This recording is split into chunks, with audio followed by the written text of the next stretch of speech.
Bueno, el motivo de esta reunión es para poder discutir el caso de Harvard acerca de bueno, el caso de WorldCom. Básicamente es un caso, bueno, de manera resumida, ya que hemos todos leído el caso, hemos quizás analizado de manera más profunda, pero no está mal como dar una pequeña introducción o resumen de lo que trata para ponernos en contexto todos. Básicamente, WorldCom es una empresa que por diferentes motivos, quizás por malas decisiones de la alta directiva, digamos,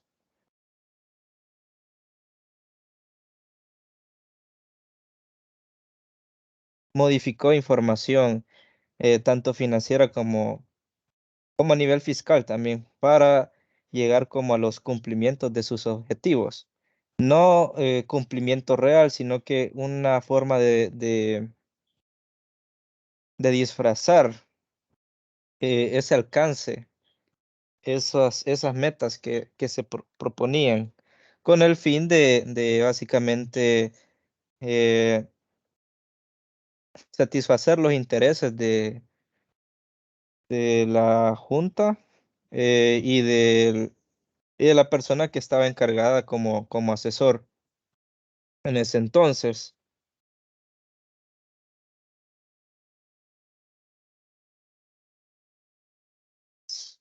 Eh, deme un minuto, voy a compartir el caso.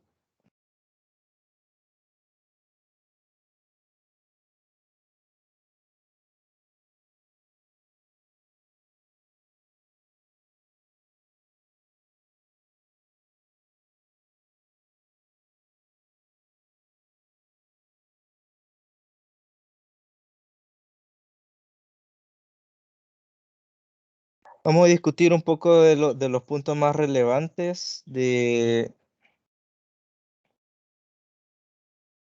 el desarrollo de preguntas que se nos plantean acerca de cómo opinamos o a nivel profesional de la manera correcta y ética que se tuvo que haber actuado ante esa adversidad que se vivió en la empresa WorldCom. Para guiarnos un poco, voy a compartir el caso para ir tomando de referencia ciertos puntos importantes que nos puedan contribuir a la discusión de esta temática.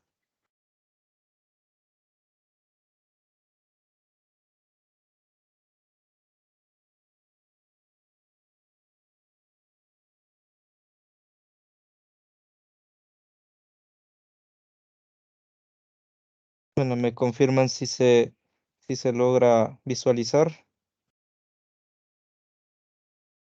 Sí, sí se ve. Bueno, creo que con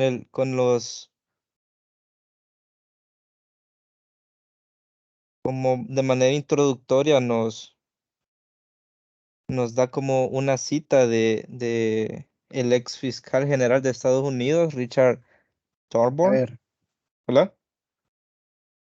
se te, hola. se te escucha un poco con interferencias la llamada. Ah, de verdad.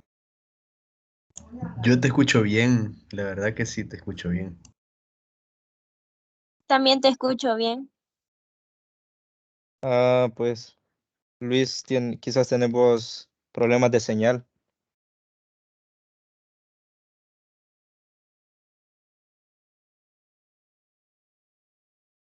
Bueno, chequea ahí, Luis, y nos confirmas.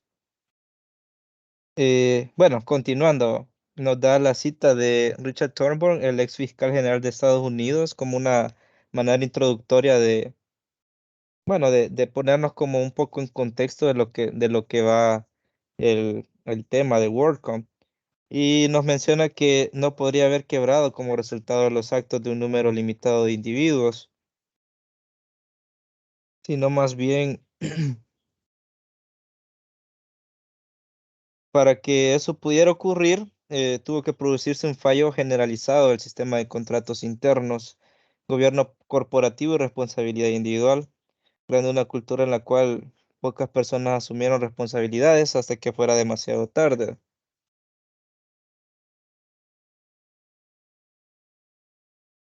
Y es lo que les decía, o sea, al final fue una reacción en cadena que bueno, se presentó en esta compañía y básicamente provenía de la alta jerarquía, ¿verdad? Lo que generó esa cultura de desinterés y de no cuestionar las decisiones o más bien las órdenes que se les imponía, porque eran impuestas básicamente, eh, debido a las amenazas o más bien al riesgo de perder el trabajo o los beneficios que se les ofrecían, ¿verdad? Creo que voy a proyectar las preguntas que se nos plantean para comenzar a discutirlas bueno, creo que la primera que nos dicen, pues, nos menciona que cuáles son las presiones que llevan a los ejecutivos y gerentes a maquillar los libros, perdón. Y bueno, creo que en mi opinión y con base a la lectura, ¿verdad? La cultura impuesta por Bernard Evers, que era en su momento el asesor de la empresa, básicamente le impuso una cultura de no cuestionamiento, lo que les mencionaba, ¿verdad? Que las decisiones que él tomaba, eh, las imponía hacia las demás áreas. Y aquel, pues, que cuestionara el por qué o que se negara a no participar, básicamente, o bien era amenazado para desistir de sus actividades, eh, o básicamente se le era mal visto y no era como que se le tomara en cuenta para un aumento, para un ascenso, para oportunidades que se generaran dentro de la entidad, ¿verdad? Jessica tiene una pregunta o ¿quieres participar, Jessica? No, yo quiero aportar. Dale, dale. Como estás diciendo que es verdad, la opresión que ellos sentían era más que todo de los altos mandos, eran los líderes, que si no mal leí, era Evers, que era como el de toda la organización, era como el líder principal, Sullivan y Yates, no recuerdo si era Myers también, y ellos eran como los pilares de la organización y sí sufrían, sí se contradecía a estos, incluso en una parte del texto dice que trataron de hacer un código de conducta corporativo y fue el mismo Evers quien dijo que era una pérdida de tiempo descomunal. Entonces al final no se hizo y también si se cuestionaba a estos líderes, recibían críticas personales denigrantes o amenazas. Y también habla de dos casos ahí, como fue el de el informático que investigó todo, que si no mal recuerdo se llama, se me ha ido el nombre, pero, ajá, el informático que se puso a investigar todo con la auditora interna, que era Cynthia Cooper, él fue amenazado por Yates cuando descubrió su investigación porque él tenía, Monse se llamaba Monse, él tenía un contacto dentro de los informáticos y lo hizo entrar al sistema para ver los estados financieros y el libro mayor. Sí, bastante adecuado el aporte de Jessica. Básicamente es eso, esa, digamos que la cultura empresarial transmitida por Bernard Evers, que en su momento era, yo estaba diciendo que era el asesor, pero en realidad era el, el consejero delegado, que básicamente si vemos la estructura jerárquica, él está en la cúspide, o sea, de las demás ramas se originan a partir de él. Y todo lo que transmitía él, pues era un hecho, era una orden. Y el no estar interesado en generar una cultura, bueno, una mejor organización, con mejores controles, además de un apoyo a la ética, ¿verdad? Pues genera todo este tipo de situaciones. Eh, Creo que el riesgo que se corría en ese momento del cuestionamiento a este tipo de órdenes por sus superiores era bastante elevado, en el hecho de que quizás muchas personas, bueno, tal vez tomándolo un poco de la realidad del país, muchas personas dependen bastante de su trabajo y es muy difícil encontrar uno que nos ofrezca los mismos beneficios en los que actualmente tenemos, ¿verdad? Entonces, a veces es un riesgo que no podemos correr por el hecho de que estamos en una situación bastante delicada a nivel económico social. Entonces, colocan a los empleados entre la espada y la pared, según vimos el caso. Y es otro de los puntos que yo recalcaba, que era la amenaza de perder sus empleos, pues los cuales le brindaban estabilidad económica y beneficios muy difíciles de conseguir en otros lugares, incluso en ese país, bastante desarrollado, de primer mundo básicamente, pero en ese entonces quizás la empresa era bastante de prestigio y no, digamos que era bastante competitiva al nivel de los beneficios económicos que ofrecía a sus empleados. Entonces, muy difícilmente la persona o las personas que trabajan ahí se quisieran desligar solo por contradecir a su empleador. Y pues otra parte también no solo amenaza o presión, sino que también hubo en juego las recompensas a través de retribuciones en materia de sueldos o primas por lealtad. Como les decía, aquel que era leal, aquel que no contradecía y hacía las cosas que se le pedían, pues era recompensado, ya sea por aumentos salariales o bueno, se marcaba en la vista de los gerentes como alguien de confianza, ¿verdad? Alguien con el que se puede contar y por eso se le retribuían hasta bonificaciones, ¿verdad? Bonificaciones que no tenían quizás un fin ¿qué? Su desempeño, sino más bien por el haber acatado las órdenes sin haber contradecido, sin haberse opuesto al hecho de maquillar, digamos, la información. Bueno, Jessica otra vez. ¿Me escuchas? Sí, ¿verdad? De Sí, hecho, sí. con eso que estás diciendo, quiero dar como un paréntesis que pasó en el departamento de contabilidad con Betty y su compañero, que ellos sí trataron de presentar su renuncia, pero Evers lo que hacía era aumentarles el sueldo y también recibieron seguros sus familiares. Entonces sí, estoy totalmente de acuerdo con lo que estás diciendo en eso y se ve el caso de ella, ¿verdad?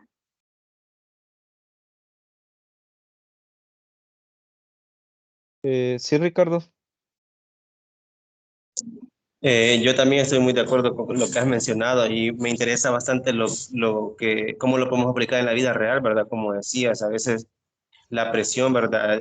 De las necesidades económicas que puede tener uno, ¿verdad?, le puede jugar en contra, ¿verdad? Más sin embargo, creo de que siempre hay que mantener la ética, ¿verdad? Aunque es preferible mejor perder el trabajo y no afrontar consecuencias legales.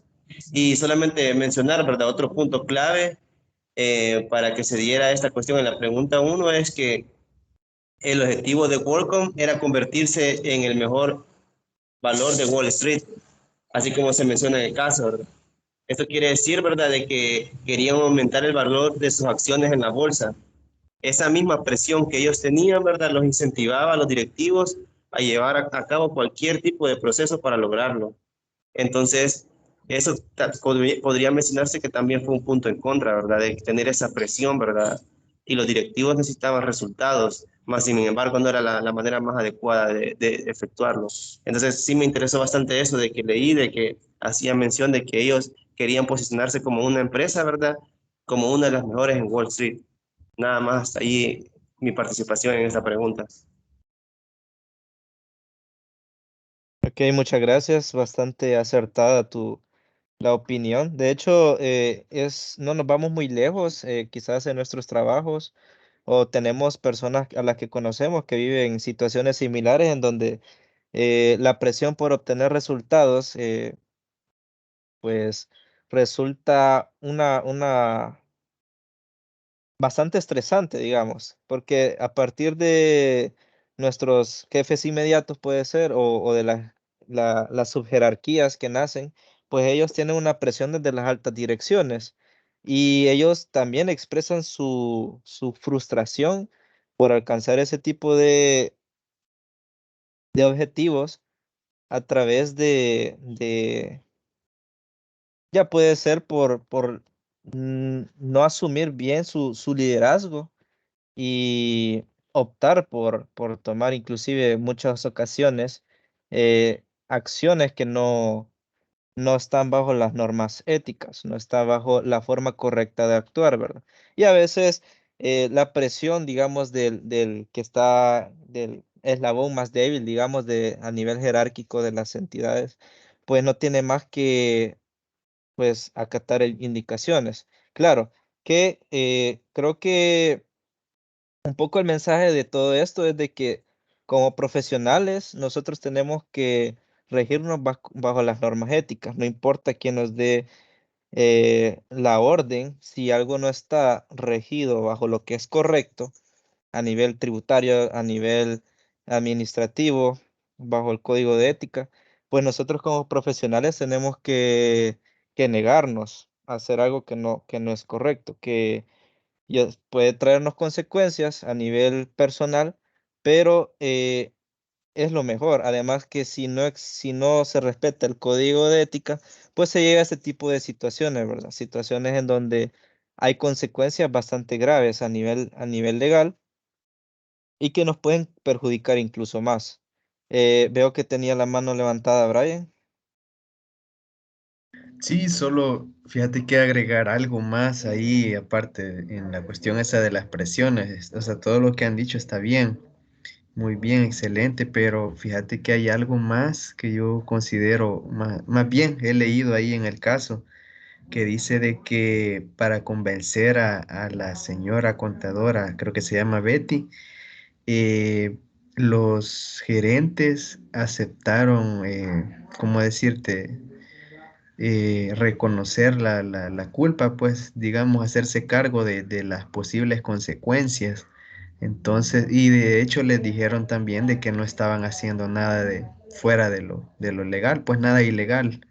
Entonces creo que eso también como que les da como, siento yo, ¿verdad? Más confianza para hacerlo, el saber de que ellos se van a hacer cargo de lo que pueda pasar. Entonces creo que, de hecho, hay una frase ahí que les menciona de que parece que consideran la empresa como un avión, o sea, que no se pueden bajar del avión mientras está volando, sino que hasta cuando aterrice. Entonces creo que eso también les ayudó a convencerlos a todos, pues, más que todo a la contadora, el saber de que ellos se harían cargo de cualquier consecuencia legal. Entonces, pues nada más eso, creo yo que sería bueno agregarlo. Sí, de hecho sí, tiene bastante razón en ese punto. Eh, y la verdad es que quizás nosotros como personas a veces nos ponemos en el lugar de ellos, ¿verdad? Y decimos, bueno, si ellos se responsabilizan, pues no hay consecuencias que pagar y estamos como en eso de que eh, entre el factor riesgo-beneficio, o sea, hay más beneficio en ese punto porque el riesgo lo va a asumir otro, pero ¿qué me asegura que lo va a hacer así, verdad? Entonces, no hay nada escrito. A veces la palabra pues las palabras se van en el aire y no hay nada que nos pueda defender a nivel contractual, ¿verdad? No hay nada que pueda probar nuestra inocencia en ese punto. Y de hecho, inclusive aunque lo hubiera, eh, bueno, en muchos casos en lo que, por ejemplo, voy a poner de ejemplo la ley de lavado de dinero, la ley de lavado de activos, de financiación eh, del terrorismo, menciona en muchos de sus artículos que inclusive aquellos que por el simple hecho de hacer una partida, no importa si fuera bajo las órdenes de su jefe inmediato, también puede ser acusado de participar en la ilicitez, ¿verdad? De las acciones. No, ahorita no tengo como para referenciar el artículo, ¿verdad? Pero sí, incluso creo que hay bastantes aspectos de la ley en donde nos hace responsables, inclusive aunque estemos bajo presión. Por ejemplo, bueno, no nos vayamos tan lejos, ¿verdad? La profesión de la contaduría. Como contadores, digamos, si nos dice nuestro jefe o el dueño de la empresa en donde trabajamos, mire, fíjese que necesito que refleje más gasto en nuestro estado de resultados, gastos que no, bueno, que pueden ser no deducibles o incluso pueden ser gastos inventados solo para el hecho de reflejar información un poco más beneficiosa para la empresa, ¿verdad? Eh, Contadores no podemos hacerlo, incluso aunque él diga, no, yo voy a asumir la culpa si hay consecuencias legales. No se puede, porque nosotros estamos comprometidos ante el consejo, ¿verdad? Y si no fuera así, o sea, si no hubieran consecuencias reales para nosotros, pues entonces no se pudiera cumplir la normativa y hubieran eh, actos delictivos a diestra y siniestra, ¿verdad? Entonces, en esa situación creo que hicieron mal ellos también en, en confiar en ellos, porque inclusive si vemos al final del caso, eh, también recibieron, bueno, ahí la consecuencias legales, ¿verdad? No sé si fueron años o meses de prisión que tuvieron, pero hasta ellos alcanzaron. Y donde quedó eso que decían los gerentes de que ellos iban a asumir toda consecuencia, pues básicamente quedó desvanecida, ¿verdad? Pero sí bastante acertada en ese sentido de que nos persuaden o nos pueden persuadir en decir, no te preocupes, yo voy a responder por los actos, pero al final de cuentas, en situaciones como esta, cada uno corre, pues va cuidando su pellejo, ¿verdad? Por expresarlo de esa manera. No sé si alguien más tiene algo más que opinar respecto a esta pregunta, ¿verdad?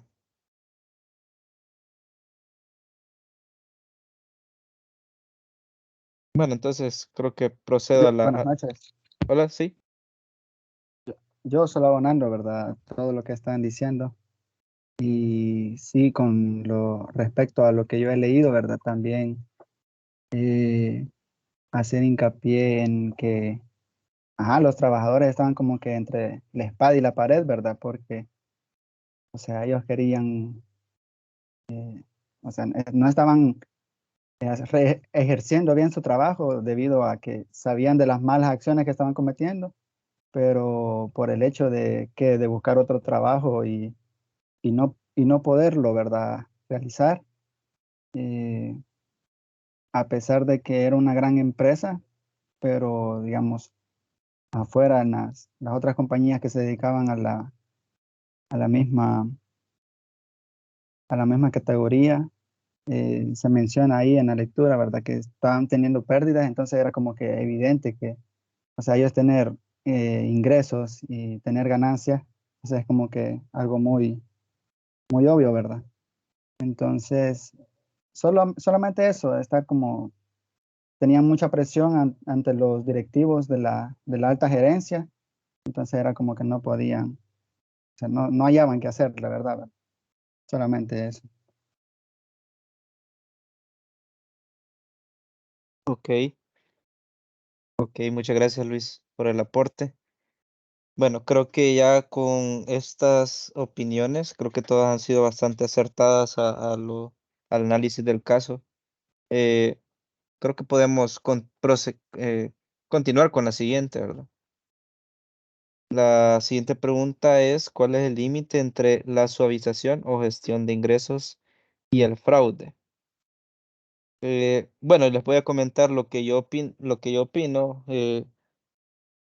o más bien, pues yo lo que contesté con base a lo leído, que bueno, pues, las normativas como las NIF y las NIAS nos mencionan características o principios fundamentales que los registros y estados financieros deben cumplir.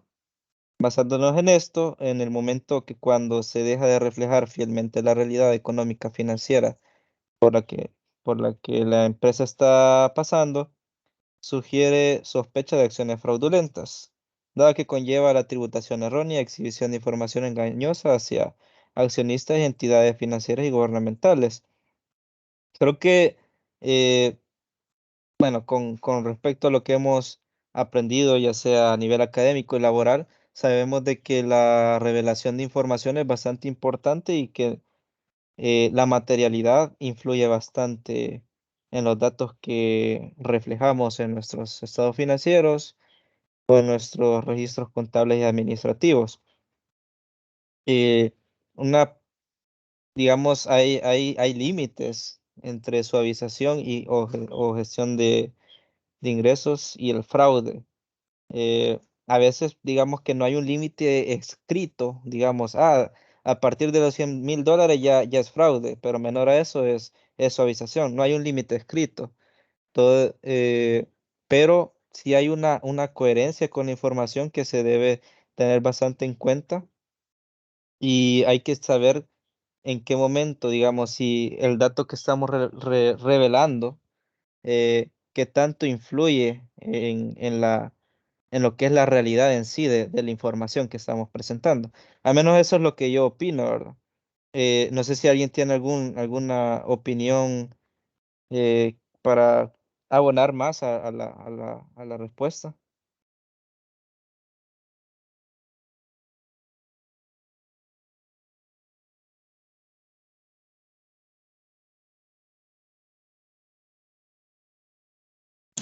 Yo, Sí, fíjate igual, que, perdón, dale, perdón. sí, igual. Bueno, yo en esta segunda pregunta, más que todo, enfocarnos en la realidad, ¿verdad? Porque siempre existen límites en nuestros trabajos que no debemos de incumplir. Ya como nosotros ya pronto seremos contadores, ¿verdad? No vamos a andar manipulando algunas cifras de aumentarlo ya con una cierta cantidad elevada. Entonces veo que hay que gestionar bien esos ingresos debido a nuestra profesión, ¿verdad? Que vamos a estar ejerciendo como contadores y también ya en la realidad del caso que existió un límite, pero ese límite lo llevó a ciertos prejuicios de ir a la cárcel. Entonces, sí hay que trazar una línea, digamos así, únicamente para no manipular, para no manipular tanto la información contable, ¿verdad? Esa es mi opinión. Muchas gracias, Jorge. Brian, ibas a opinar.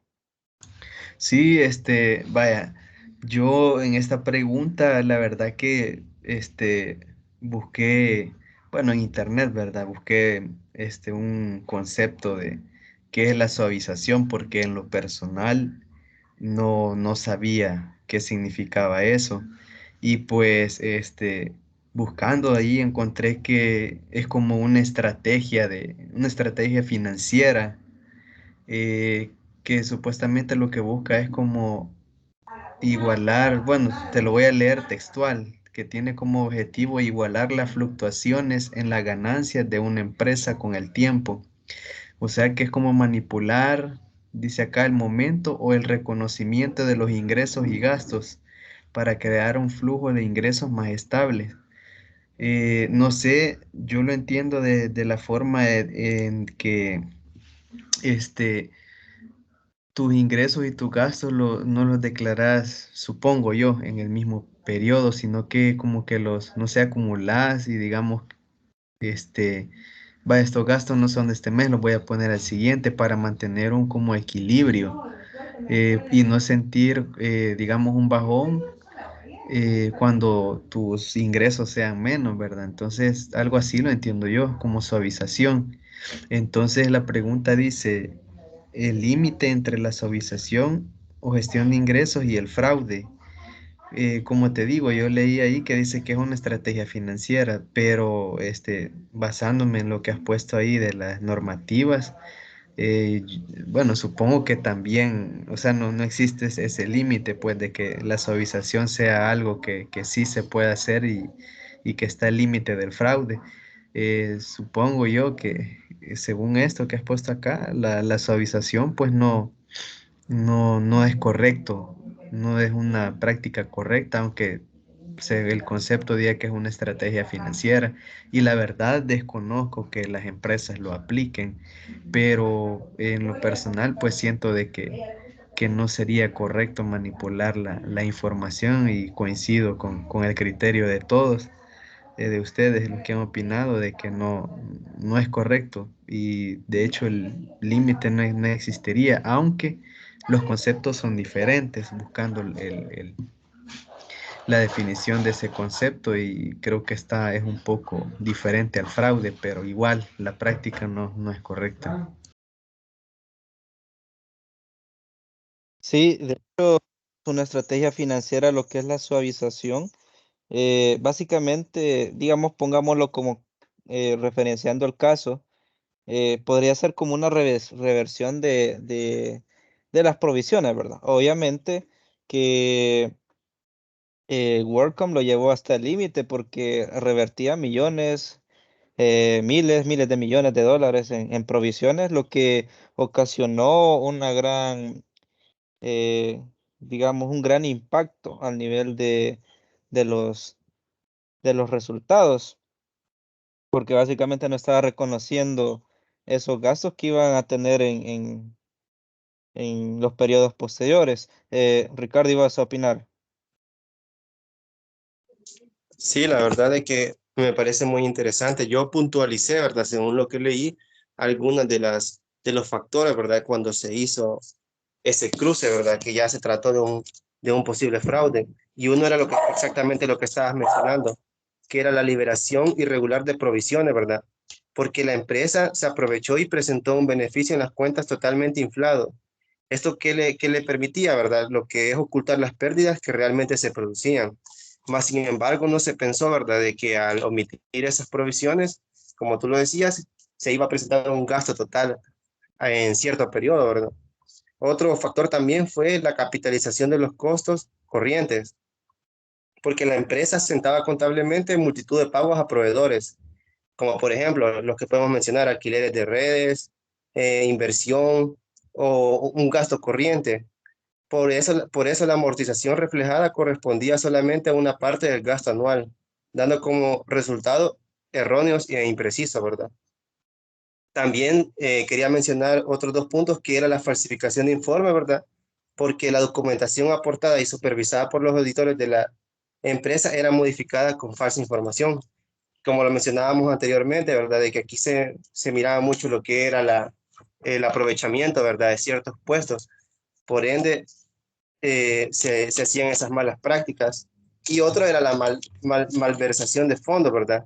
Que los fondos de la empresa eran utilizados de manera intencionada en la cobertura de empresas externas, como lo eran inmobiliarias, hoteles, etcétera. Entonces, mencionar estos cuatro puntos que me parecieron bastante interesantes, ¿verdad? Y yo creo de que el concepto que mencionaba el compañero anteriormente, sí es una práctica, más sin embargo, siempre es una práctica que se hace como para ocultar cierta información y siempre trata de cruzarse a lo que es un fraude.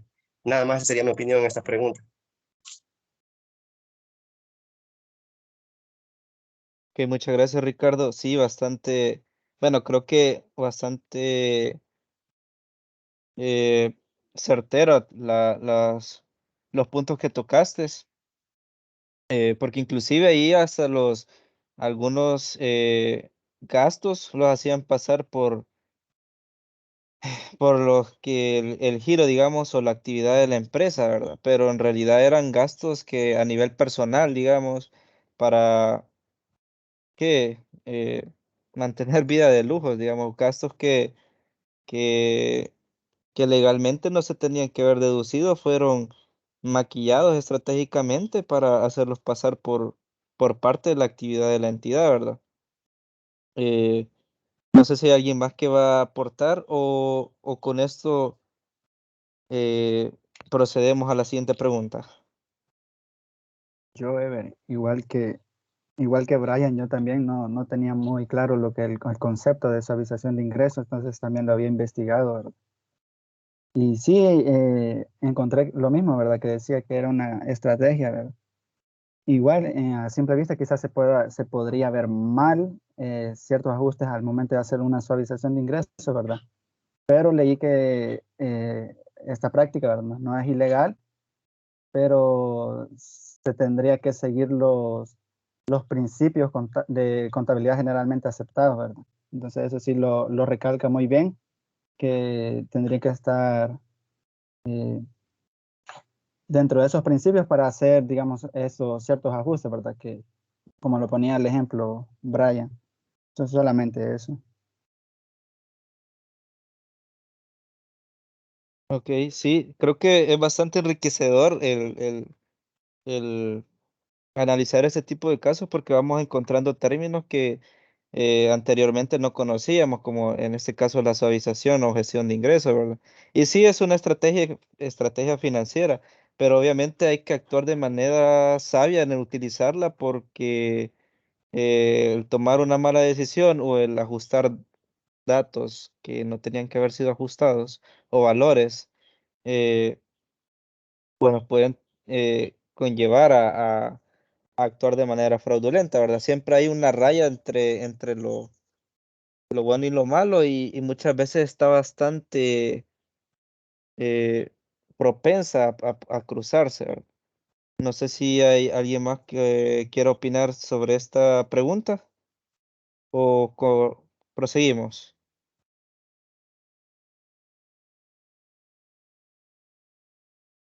Bueno, creo que vamos a continuar con la siguiente. Vale, la siguiente es ¿por qué no se detectaron antes las acciones tomadas por los directivos de WorkCom? ¿Qué procesos o sistemas debería implementarse para prevenir o detectar rápidamente los tipos de acciones que ocurrieron en WorkCom? Bueno, básicamente no es que no se detectaron antes, o sea, no es que no se hayan detectado las acciones. Lo que pasa es que muchos se hicieron, pues, los mareados, por decirlo en ese término. Básicamente se hicieron de la vista gorda o disimularon como que no los habían visto para que no meterse en problemas, no meter las manos al fuego. Eh, y creo que cabe recalcar la negligencia de los auditores externos, porque además de la carencia de un sistema de control interno efectivo, que también se nos ve, bueno, lo vemos ahí básicamente en la lectura, que era o un sistema bastante débil o básicamente una carencia de este. lo que impedía cumplir con los protocolos, ¿verdad? Los protocolos mínimos necesarios para llevar una buena gestión administrativa contable. Lo que conllevó a no identificar con anticipación, inclusive aún siendo identificadas las irregularidades, como les decía, que o no se observó con anticipación las irregularidades, o incluso el haberlas detectado, mejor se optó por no denunciarlas, por el mismo cultura que se estaba viviendo, la cultura tan tóxica que se estaba dando en la entidad, y que muchos prefirieron quizás callar para no poner en riesgo su puesto privilegiado, ¿verdad? Sus beneficios, su trabajo que tanto pudieron haber necesitado. Y el problema radicó en que ataban de manos, perdón, a las áreas con indicaciones radicales y absolutas provenientes de los rangos superiores de la jerarquía, lo que ya hablábamos, ¿verdad? Que ahí lo que se ordenaba o se hacía o te ibas, o incluso te quedabas, pero no ibas a poder optar por un aumento en el futuro, ya sea por tu esfuerzo o un ascenso, ¿verdad? No ibas a poder optar por una evolución profesional dentro de la entidad. Y pues además de la corrupción dada que se practicaba el soborno a través de retribuciones monetarias, a través de aumentos de sueldos o bonificaciones, ¿verdad? Y pues la parte de la negligencia de la auditoría externa creo que va más ligada porque WorldCom era uno de sus mejores clientes, los mejores clientes de la firma. Entonces, básicamente, ahí no se cumplía como el principio de la independencia, porque había conflicto de intereses. Entonces, nos mencionan eh, que como auditores tenemos que ser independientes en forma y apariencia, y ahí no se cumplía ese principio, ¿verdad? Veo que alguien levantó la mano, no sé quién fue, no me fijé bien. Yo. Ah, ok, dale, Eh, yo, pues. yo creo que también influye bastante la falta de información o la información que brindaba la empresa, porque ellos solamente brindaban lo que querían, lo que estaba aparentemente bien, incluso en sus reuniones. No dejaban que todos los departamentos se juntaran, y también expresa que Evers no estaba con todos ellos tampoco.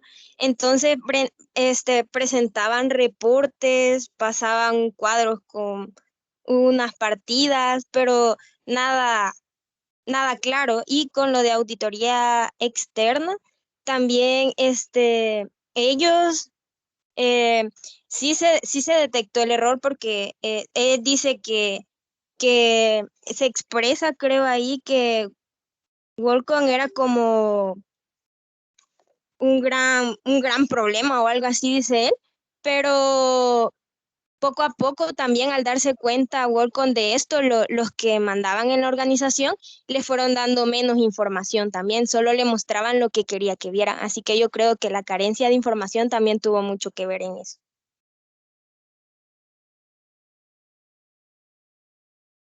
Sí, exacto. De hecho, ahí desde un inicio tuvieron que haber implementado la alerta, ¿verdad?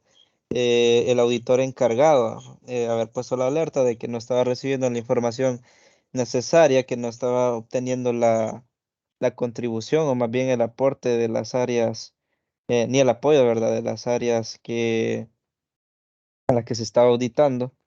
eh, Tuvo que haber puesto la alerta del auditor, pero decidió no optar por hacerlo, porque era como un conflicto de interés, o sea, no les beneficiaba a ellos.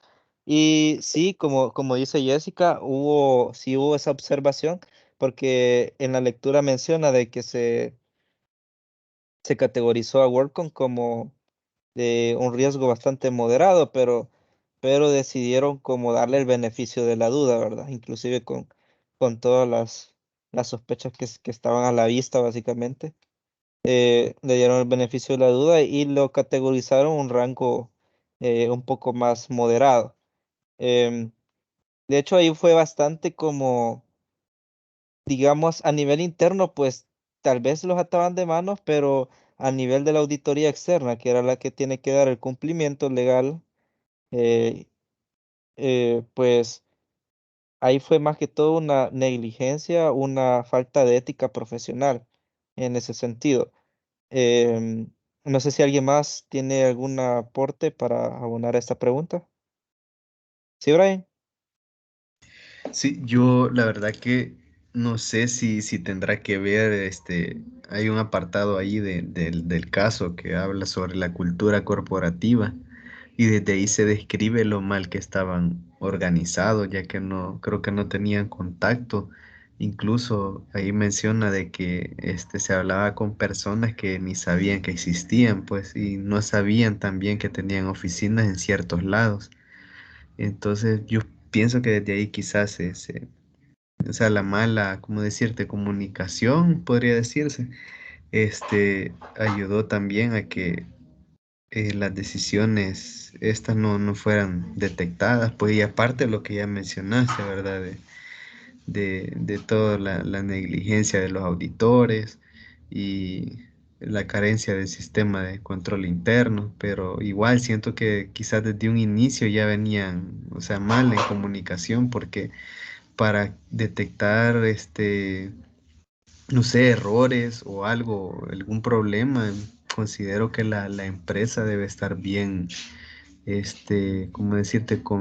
Conformada, pues, y en constante comunicación y saber qué pasa en otra sucursal, estar bien informado de todos los movimientos que se hagan en todos lados, pues, y en este caso no es así. Perdón, bueno, creo que ya terminó Brian, ¿verdad? De hecho, lo que Brian estaba diciendo, también hay que tomar bastante en consideración quizás las fusiones que tuvo la empresa WorkCom, porque estoy viendo aquí, ¿verdad? En el anexo número 1 aparecen que la fusión es un resumen, ¿verdad? De las que obtuvieron desde 1991 al 2001, ¿verdad? Y o sea, casi se ve que de un año para otro adquirían nuevas empresas, ¿verdad? Entonces quizás eso como que quizás no se gestionaba bien las, todas las áreas, ¿verdad? Al momento de adquirirlas, ¿verdad? Y pues claro, el objetivo de WorkCom creo que era posicionarse como número 1, entonces quizás no, ahí también hubo una mala gestión en el área tanto contable como auditoría también, ¿verdad? Para unificar todas esas empresas, ¿verdad? Que iba adquiriendo año con año, pues. Solamente eso, quizás. Sí, de hecho, creo que también tiene una bastante influencia en lo que ocurrió, ya que la fusión pues no es como algo fácil de realizar. Básicamente es fusionar dos entidades totalmente diferentes. Bueno, tal vez porque puede ser que su giro o actividad principal esté bastante ligada, pero eh, sí como que hay bastantes detalles que hay que tener cuidado en el momento de realizar ese tipo de fusión de contabilidades. Para que haya como una armonía entre ambos, ¿verdad? Y al parecer, pues desde, bueno, encaminado a la cultura que se generó ahí, ¿verdad? Y a la falta de protocolos, o más bien al no comprometerse en cumplir esos protocolos, pues conllevó a que hubiera desórdenes, ¿verdad? A que hubiera incumplimientos y a que hubiera una, quizás una forma más complicada de encontrar las actividades pues de alto riesgo que se pudieron haber generado. Otra de las cosas que yo vi ahí, bueno, que estaba leyendo, que no sé si fue el área contable, eh, bueno, una de las, sí, un área contable, creo que fue que se les pidió realizar, no sé si fueron las reversiones de las provisiones o una partida, no me recuerdo bien, pero se negaron. Entonces, en un correo electrónico, creo, o no sé si fue vía llamada, no me recuerdo muy bien, eh, les mencionó la gerente, bueno, que creo que voy a buscar el párrafo, porque si mal no recuerdo, quizá.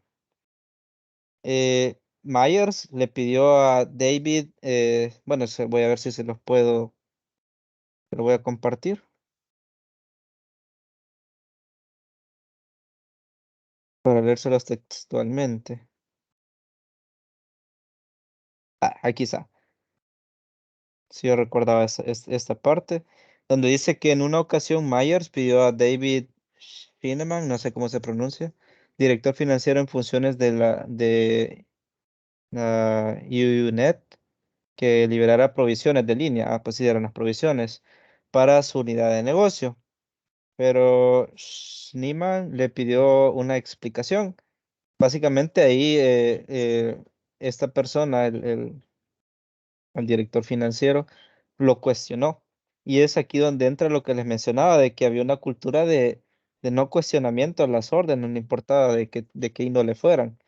Y le contestó, no solo tienes que contabilizar, no, solo tienes que contabilizar el asiento. Fue un rotundo no, no le explicó, no le dijo el por qué. O lo haces o lo haces. Y pues esta persona, el director financiero, se negó a hacerlo. Y básicamente no pudieron eh, domar su moral, domar su ética. Pero, ¿qué hizo Myers? En un correo, sí fue vía correo, no recordaba tan mal. Le, le dijo así como en forma de pregunta, tengo que venir personalmente a Washington y hacerlo yo mismo, con un tono quizá ya amenazante, ¿verdad? Y le dijo, hazlo ahora, no puedo esperar ni un minuto más. O sea, podemos ver que con el tono de que se transmitían ese tipo de indicaciones era un tono autoritario, o casi de una manera de dictadura, ¿verdad? Dentro de la organización. Y pues el director financiero se siguió negando en hacerlo. Finalmente el personal del departamento de contabilidad general hizo los cambios que querían. Bueno. Pues no fue contabilidad el que fue protagonista en eso, sino que el financiero. Al final contabilidad general pues hizo los cambios que quería Myers en el libro mayor. Y creo que más abajo podemos ver que dice que que Myers pidió a Timothy, bueno, no, le voy a pronunciar como me salga, Schenberger, director de costas fijos internacionales, que liberara $370 millones en provisiones. Aquí tienes tu número de asiento, o sea, le dio el número de la partida o del asiento. Y Myers presuntamente dijo a Schenberger que pidiéndole que contabilizara el ajuste de los $370 millones. Yates, director de contabilidad general, dijo a Schenberger que la petición venía del gran emperador, o sea, ahí refiriéndose bueno, aquí dice Dios en persona, de Scott Sullivan.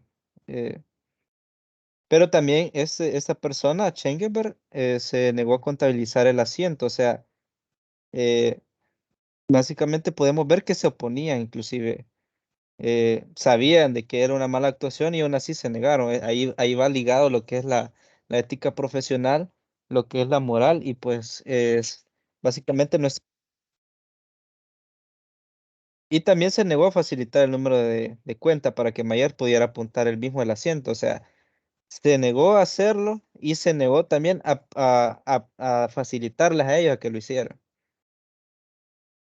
Y bueno, aquí creo que lo que quiero llegar es que Betty Vinson, una alta directiva de contabilidad general, obtuvo el número de cuenta de un analista que trabajaba en el grupo de Schenberger. O sea que había, eh,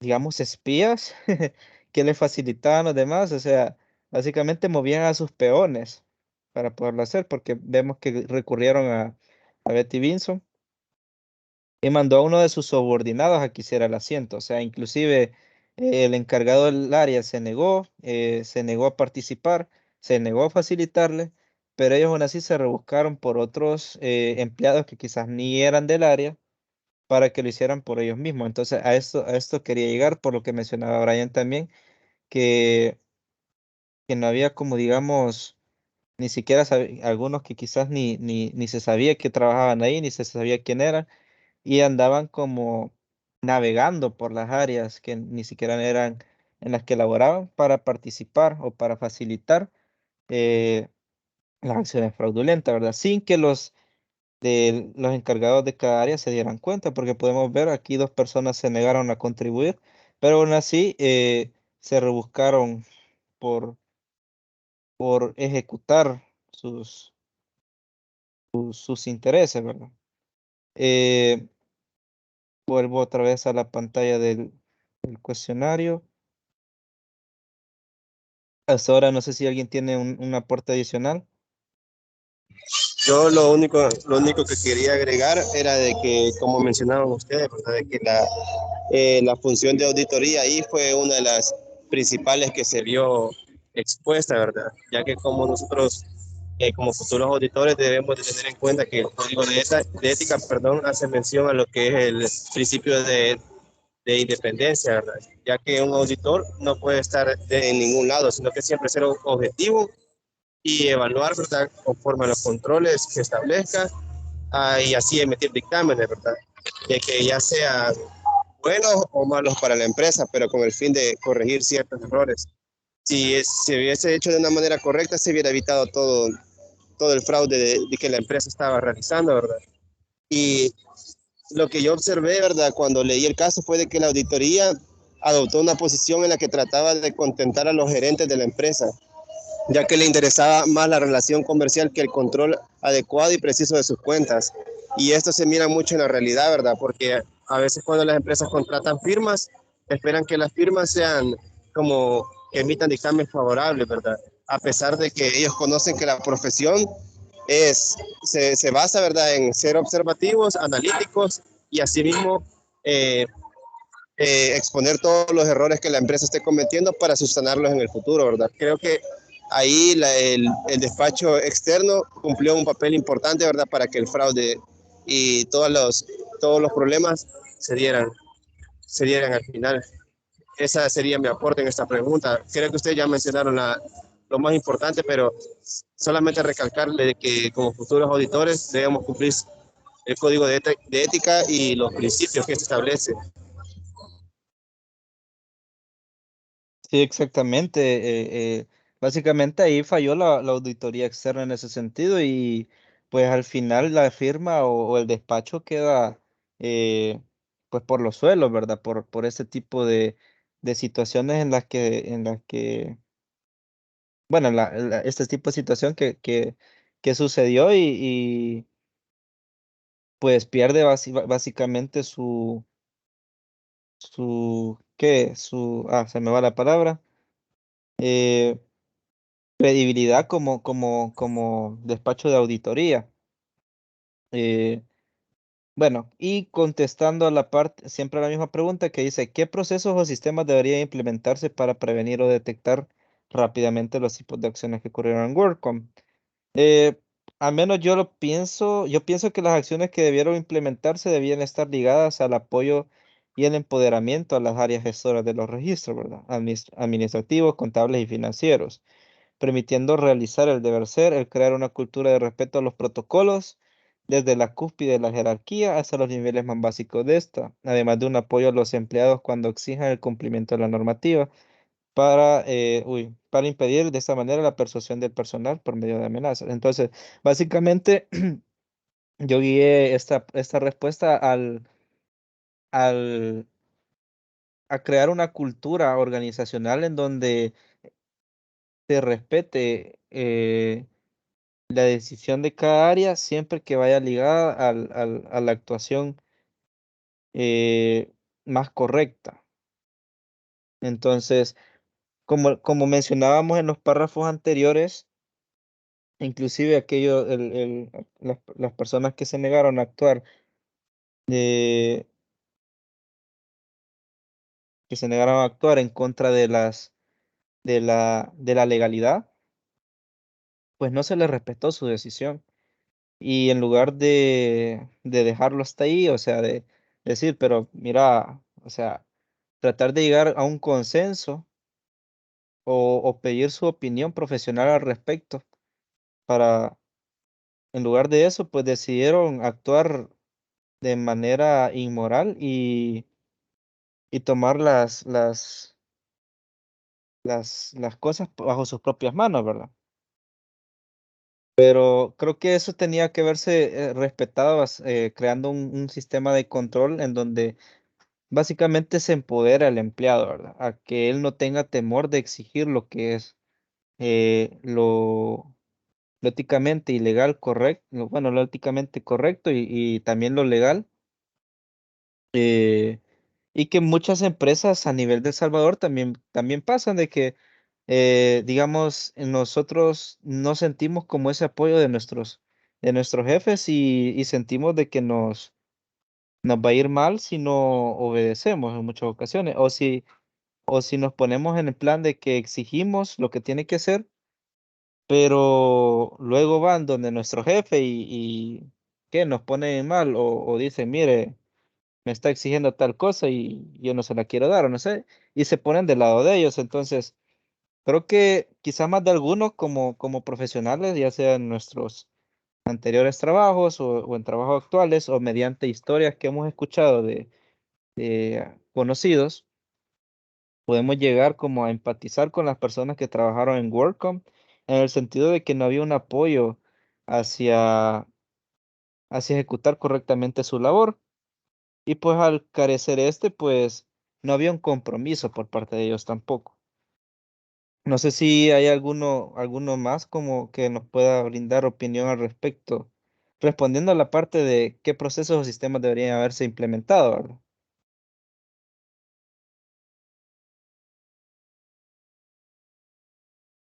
Bueno, eh, bueno, aquí también mencionaba de dar una mayor independencia y autoridad al Departamento de Auditoría Interna, permitiéndoles crear programas para revisiones exhaustivas de cumplimiento del control interno, además de la presentación de información financiera y fiscal, y teniendo potestad absoluta de solicitar información que se requiere en tiempo y forma adecuados, y ser quienes que se encargue de presentar la información a los auditores externos. Básicamente, bueno, esto lo veía porque sí había un departamento de auditoría interna en esta empresa, pero no tenía como las atribuciones necesarias o más bien la autoridad necesaria o el respeto de su autoridad necesario para poder ejercer bien su labor.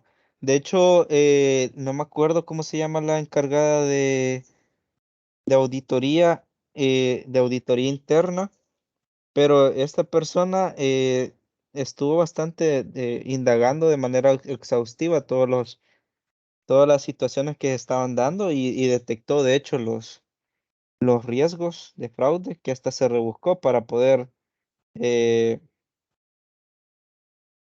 para poder encontrar las pruebas necesarias. Mencionó el Se nombre llama Jess. Cynthia Cooper. Ah, cierto, Cynthia Cooper. Entonces a ella le negaban la información, de hecho, y como auditoría interna, pues no tenía las herramientas para abordar todas las situaciones.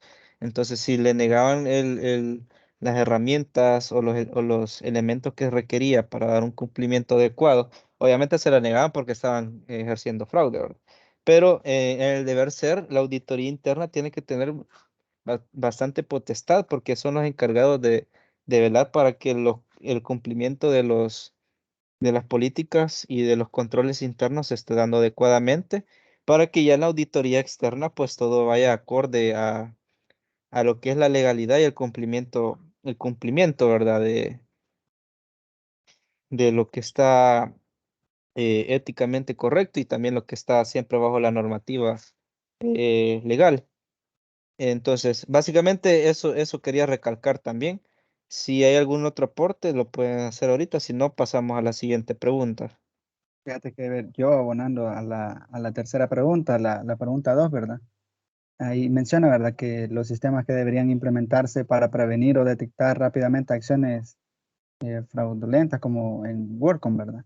Entonces yo la contesté siempre mencionando, ¿verdad?, que hacer un mejor manejo del personal de la empresa, o sea, capacitándolos. Por ejemplo, en mi empresa, el año pasado, si no mal recuerdo, nos dieron una capacitación, ¿verdad?, de lavado de dinero y hacían referencia de que, o sea, si nosotros nosotros éramos también como un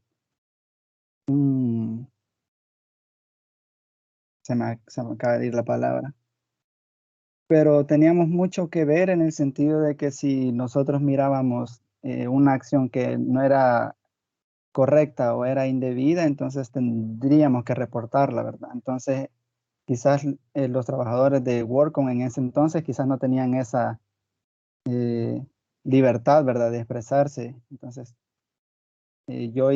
contesté esa pregunta referenciando al mejor manejo del personal, capacitándolo, ¿verdad?, en temas de fraude, lavado de dinero y todos esos temas así. Solamente eso. Sí, la verdad es que como individuos somos también parte de, o sea, hacer filtros en cada proceso y de hecho es bastante como, o sea, creo que hay aspectos de la ley donde nos menciona que inclusive el hecho de ser de ver el acto y no hacer algo para evitarlo, también nos hace cómplices. Entonces, creo que ahí va también como ligado a esa parte, ¿verdad? Sí, muy bueno tu aporte, Luis. Creo que prosigamos a la siguiente pregunta. Hemos abarcado bastante en relación a la pregunta 3. Prosigamos a la pregunta 4, que nos menciona que fueron culpables en este caso los auditores externos y la junta directiva.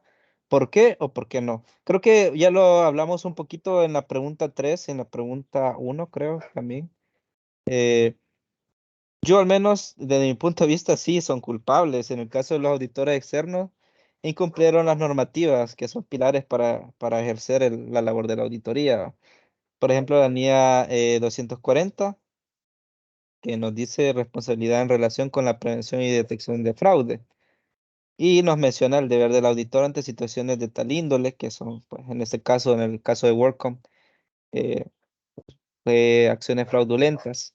Además de la carencia de poseer ante cualquier circunstancia escepticismo profesional, que es bastante importante en este sentido. O sea, el escepticismo profesional brilló por su ausencia en este caso, ¿verdad?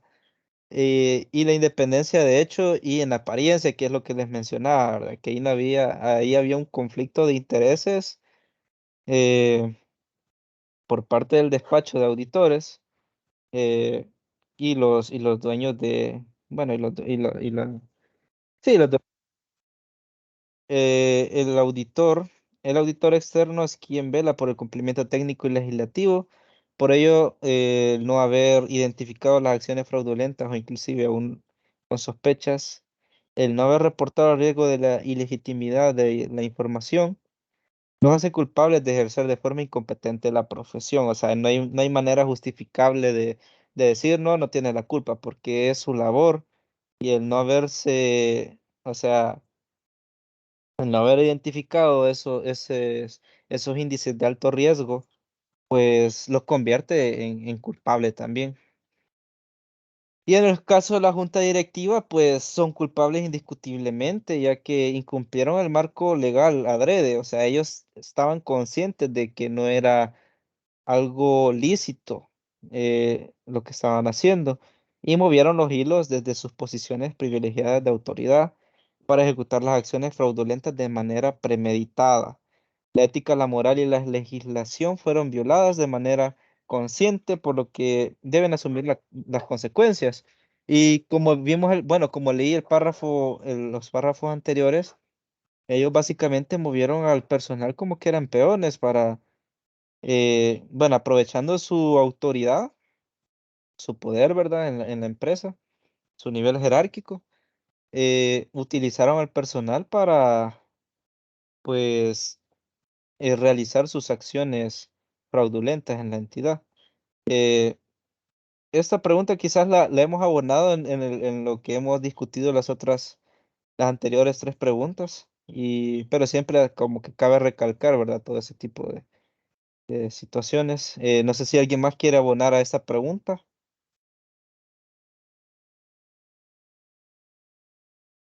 Pues yo solamente, bueno, igual coincido, ¿verdad? Que sí son culpables, pero La verdad que si hay cierta información que no, creo que no se les entregó, no sé si yo leí mal, pero creo que hubo omisión de información, aunque claro que el deber ser del auditor es verificar que la información esté completa, así que en ese caso, aunque no les hayan entregado información, siempre es culpable el auditor por no indagar bien y por no solicitar toda la documentación que respalde los movimientos que tuvo la empresa. Así que igual coincido, son culpables ambos, los auditores y la junta directiva.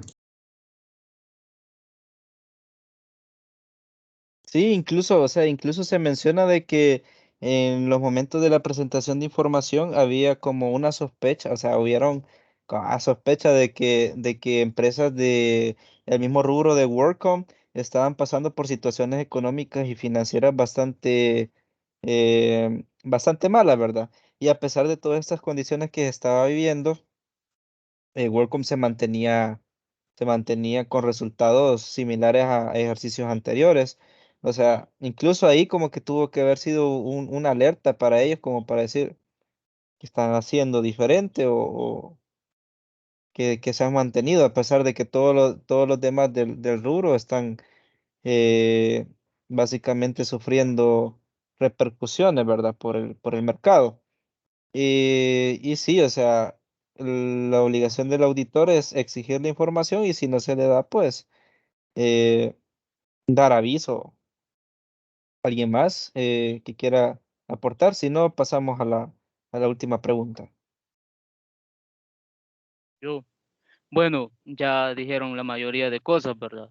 Pero yo considero, bueno, yo del aporte, contestando a la pregunta 4, le puse que sí son culpables, porque los auditores realmente sí son culpables, porque la falta de diligencia en la hora de revisar los estados financieros, así como mencionaron ustedes, que digamos el auditor tiene toda la información de la empresa y la junta directiva también la reciben cuando el auditor se las entrega, digamos, ellos reciben las cifras, ellos revisan todos los asientos contables. Entonces sí, yo le contesté la pregunta que sí son culpables, porque igual en las empresas es difícilmente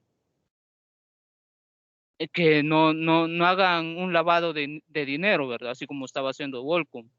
Pero sí, yo les puse que eran culpables, ya que los ejecutivos sí tenían la información de toda la empresa, ¿va? Pero quizás como decimos aquí los salvadoreños, ¿va? Le pagaban así a escondidas, entonces así manipulando a los auditores también. Pero sí considero sus puntos de vista que sí, me parece bien. Muchas gracias, Jorge. Y sí, tenés razón. Bueno, me gustó lo de la diligencia, la debida diligencia careció en estas situaciones, ¿verdad? En la parte de la auditoría externa. Como auditores externos estamos comprometidos para dar cumplimiento a la legalidad, ¿verdad? Y tenemos que regirnos siempre bajo las normativas, las normas éticas y las NIA y también la legislación, ¿verdad? NIF y la legislación. Eh, bueno, yo digo que podemos proseguir a la pregunta 5 que nos menciona, ¿verdad? Aquí un personaje bastante, no sé si antagónico o protagónico que en la historia. Betty Vinson nos menciona, ¿víctima o villana? ¿Deberían haberse presentado cargos contra ella por fraude penal? ¿Cómo deberían reaccionar los empleados cuando su empleador les ordena hacer algo en lo que no creen o en lo que no o en lo que no se sienten, perdón, me trabé, en lo que no creen o en lo que no se siente, bueno, aquí es incómodo, pero creo que se quiere decir cómodo, aunque no se siente cómodo. Eh, bueno, yo lo veo como desde el punto de vista, digamos, personal, digamos, en ese sentido, antes de quizás como personas o como seres humanos, nos solemos solemos victimizarnos, ¿verdad? El anteponer nuestras necesidades, el anteponer nuestra integridad, excusándonos que es justificable incumplir ciertas normativas para mantener nuestra calidad de vida. Sin embargo, como profesionales, aunque nos sea sacrificado, debemos regirnos bajo la ética y la licitez de nuestras acciones. E inclusive si el riesgo de perder nuestro empleo es alto, como buenos profesionales no debemos dejarnos llevar por el miedo a la inseguridad. Entonces yo opino que Betty Vinson no es una víctima, ya que actuó bajo su propia responsabilidad y riesgo. Estaba enterada de que las acciones realizadas podrían traer consecuencias graves, y aunque es difícil por el hecho de perder comodidades, siempre está la opción de negarse a participar, como lo vimos también en el párrafo que hace poco les leí. eh, bueno, ya es era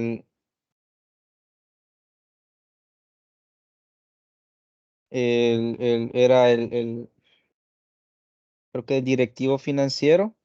Sí, el director financiero se negó, o sea, él básicamente no se dejó dominar, no se dejó quebrantar, porque su ética profesional estaba bastante forjada, al igual del el director de costes fijos, que también se negó. O sea, a eso hay que llegar nosotros como profesionales, el no dejarnos doblegar. Inclusive puede decirnos el propio dueño de la entidad, pero si algo no está bajo el régimen de lo legal, hay que negarnos, no hay que permitir que nos dobleguen, porque al final las consecuencias recaen sobre nosotros. Nosotros como profesionales, bueno, como estudiantes también que nos estamos formando, debemos saber que toda acción trae su reacción, ¿verdad? Si actuamos de manera inmoral eh, o ilegal también, pues va a tener sus consecuencias legales. Algunos quizás pasan años sin que haya consecuencias, pero siempre surge la verdad a la luz, como en el caso de WorkCom, ¿verdad? Incluso Betty Vinson creo que dejó de trabajar ahí y siempre la fueron a buscar. Eh, y al menos yo no la veo como una víctima, como les digo, o sea, a nivel humano, digamos, nosotros decimos de que hay que anteponer nuestras necesidades, pero a nivel profesional, nosotros tenemos que tener en claro de que hay que cumplir el código de ética y la normativa, si no, no tiene caso formarnos como profesionales si vamos a estar bajo la ilicitez, ¿verdad? Entonces, hay consecuencias legales en las que estamos conocedores y sabedores, y pues el actuar de manera consciente y adrede nos hace también perpetradores del fraude. Entonces, al menos esa es mi opinión al respecto. Yo no veo a Betty Vinson como víctima, sino que como también perpetradora del fraude que se realizó en WorldCom. ¿Alguien más que... Yo, fíjate que yo sí le puse que era villana, ¿verdad? Debido a que, eh, referenciando su cargo, o sea, creo que es la directora de contabilidad. De hecho, fue un ascenso que tuvo también por ser leal a la empresa, ¿verdad? Pero sí hay que ser bastante eh, correctos a la forma, a la hora de actuar, ¿verdad? En situaciones así. Vos mencionabas bastante la ética, pues, y creo que en ella influyó, digamos, los ascensos que ella tuvo, ¿verdad? El aumento de salario. Y sí, pues, o sea, le iba a ser difícil encontrar, digamos, otro trabajo, pero igual, o sea, la ética como profesional, eso creo que dice bastante de uno, ¿verdad? Entonces, yo sí le puse que era villana en el aspecto de que es la contadora, entonces ella no tenía que dejar pasar esa acción, ¿verdad?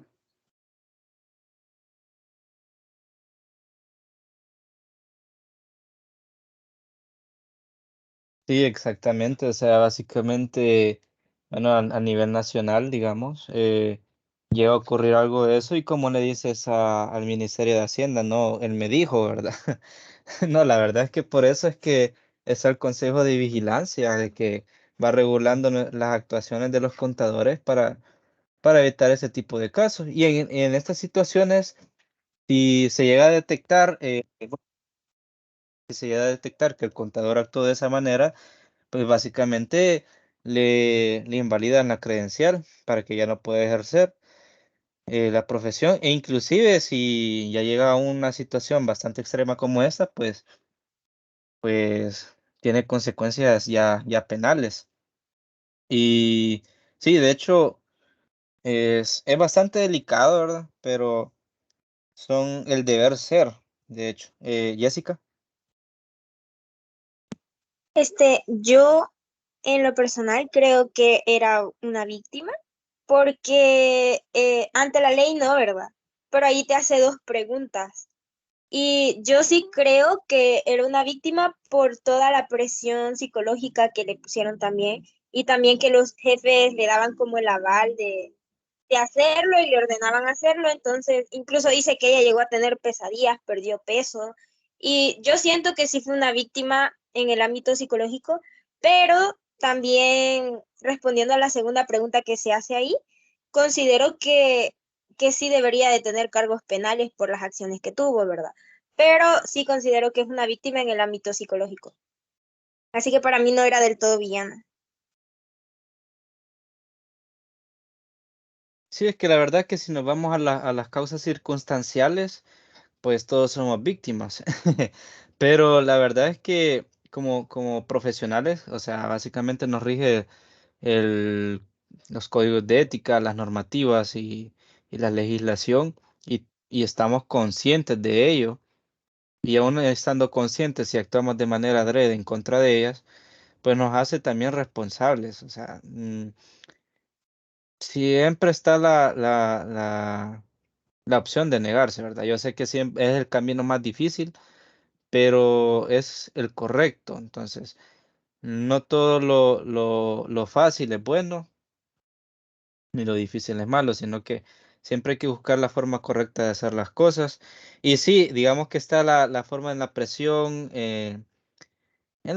¿verdad? Que quizás a nivel económico pudo haber sufrido, que no se podía arriesgar a perder el empleo, pero al final de cuentas, si somos profesionales bien formados, eh, no nos cuesta como tal vez no conseguir un trabajo igual o mejor al que tuvimos, pero tampoco vamos a pasar mucho tiempo desempleado, ¿verdad? Creo que más vale el profesional de que siempre cumple la normativa y sabe qué es lo correcto, a aquel que la violentó y que inclusive pueda crear en sí un estado de ¿qué? De comenzar, una costumbre de hacer este tipo de acciones, ¿verdad? No sé quién más tiene levantada la mano o Jessica, ¿vas a seguir abonando? Yo así no quiero hacer debate, ¿verdad? Pero en esta situación siento que es bien complicado porque también el tipo de personas que regían esta empresa no eran cualquiera, no eran cualquier persona, ¿verdad? O sea, amenazaban a la gente.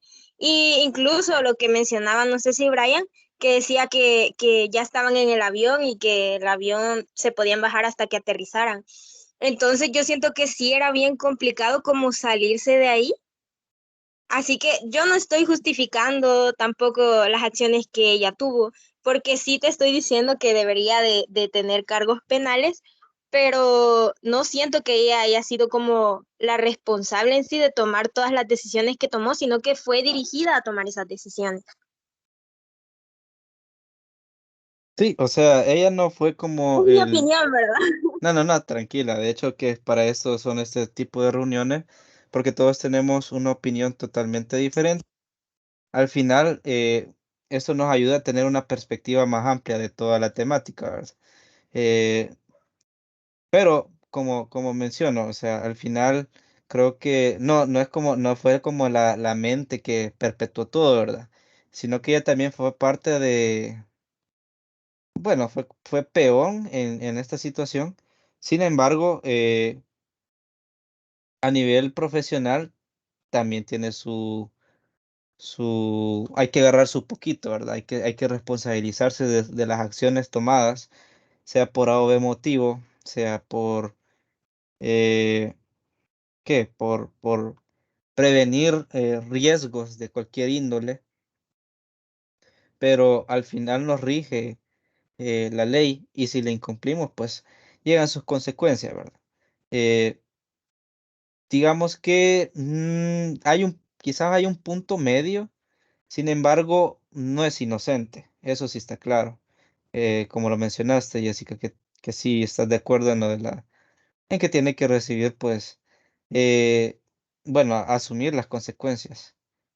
Em, no sé si vas a seguir aportando o si hay alguien más. Pues yo solo iba a decir de que yo considero que es villana porque, o sea, sí, lo voy a hacer corto, ¿verdad?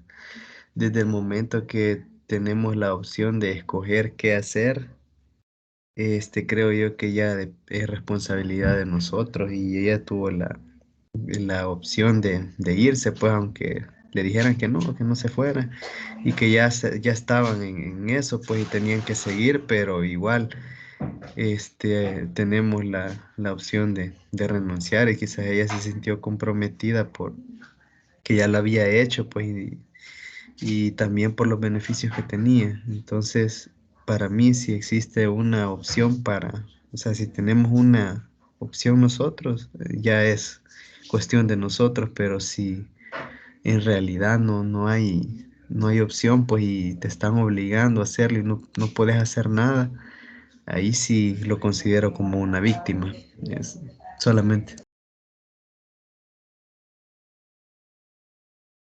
Sí, de hecho es lo que veíamos, ¿verdad? Que, o sea, digamos que desde la perspectiva humana se ve bastante difícil, pero en realidad el deber ser no, no es que sea algo fácil de cumplir, ¿verdad? No todos llegan a un punto eh, no todos podemos llegar a ser profesionales, pero la calidad de cómo lo seamos depende de nuestros valores y de cómo hemos formado nuestra ética, ¿verdad? Entonces ahí depende bastante, quizás sí el conocimiento es bastante importante para la aplicación eh, de la vida de un profesional, pero la ética es lo que le termina de dar valor a esta formación, ¿verdad? Entonces, concuerdo, quizás, como les mencionaba, quizás no es como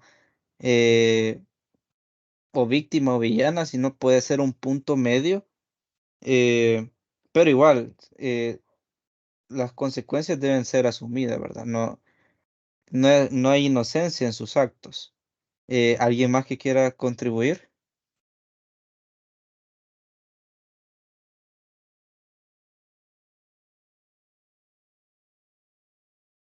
Bueno, creo que hemos abarcado bastante bien lo que son las 5 preguntas. Vamos a tomar bastante en cuenta los aportes mediante la transcripción bueno, y también la grabación de la conferencia para poder llegar a las conclusiones que se nos piden en la guía de preguntas. Muchas gracias a todos por los aportes. Creo que ha sido bastante enriquecedor tener como una más amplia perspectiva o percepción del caso. Creo que es por el motivo del que nos reunamos es ese, ¿verdad? Poder llegar a una más amplia visión de lo que pueda conllevar a lo que es el análisis de este caso, ¿verdad? Eh, Bueno, yo digo que hasta aquí podemos llegar con la conferencia. Muchas gracias a todos por la dedicación del tiempo. Yo sé que no es fácil poder abrir este espacio, más cuando estamos pues con las obligaciones de otras materias y además de las obligaciones laborales y personales. Así que les agradezco. Vamos a seguir en comunicación mediante, ya sea por este medio o también en el grupo de WhatsApp. para poder terminar de afinar detalles si hace falta, ¿verdad? Muchas gracias a todos y que puedan descansar y tener una feliz noche. Gracias igual y gracias a todos. Gracias, igual, pasen feliz noche.